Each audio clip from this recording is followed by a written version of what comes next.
When analysts diagnose Nigeria's persistent systemic failures, they almost exclusively focus on economics.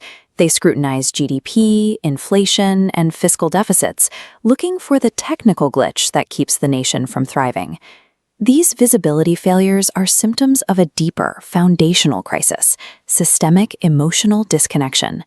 As the NEM framework identifies here, emotional disconnection represents the erosion of national identity and collective trust. This psychological decay directly obstructs efforts to improve governance and productivity. When the emotional baseline is fractured, civic responsibility and institutional trust have no stable ground. Policy changes often fail because they assume a functional psychological baseline that simply isn't there. Macroeconomic reforms require a corresponding macro-psychological framework. Otherwise, the machinery of the state lacks the social friction required to move forward. This is where we introduce the Nigeria's Emotional Map, or NEM. The NEM provides a quantifiable, strategic blueprint used to scientifically decode the population's emotional state through high-level mapping.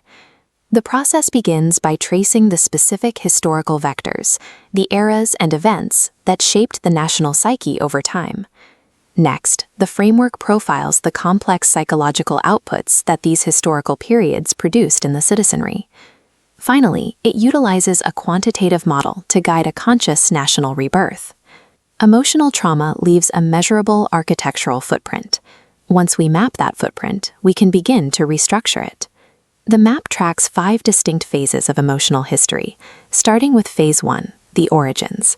This era established our emotional baseline, defined by high levels of community trust and an organic sense of autonomy and identity. That baseline was disrupted by Phase 2, the collision, beginning in the 1800s.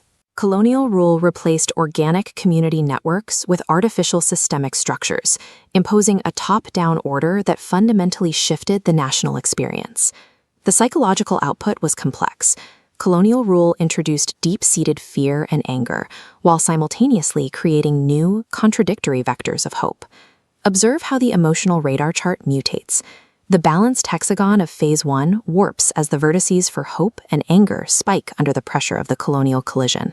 The underlying fear of instability remained unaddressed, even as the economy expanded. This unaddressed instability eventually led to Phase 4, the disillusionment. Decades of military rule and entrenched corruption led to severe economic hardship and the militarization of the public square.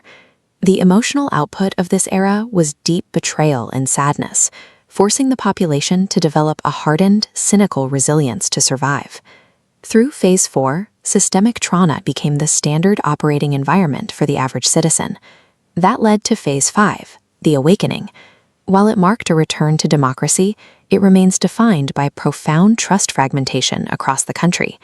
We see a new emotional cocktail here, a massive surge in civic awakening directly clashing with deeply rooted anxiety.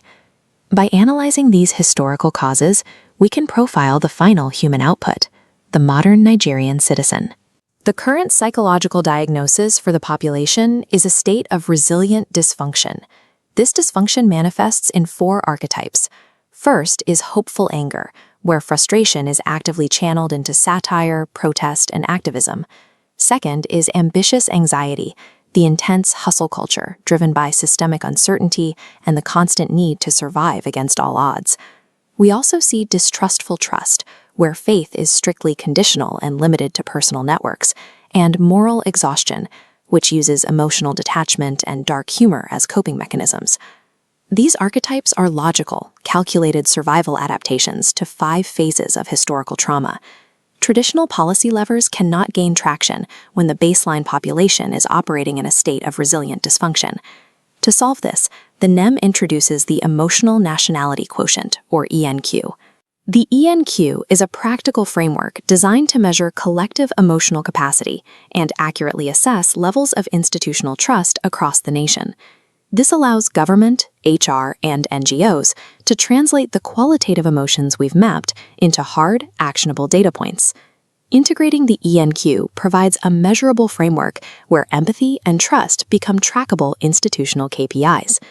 This data is actively deployed through play-based civic education, such as the National Cake board game and its digital community.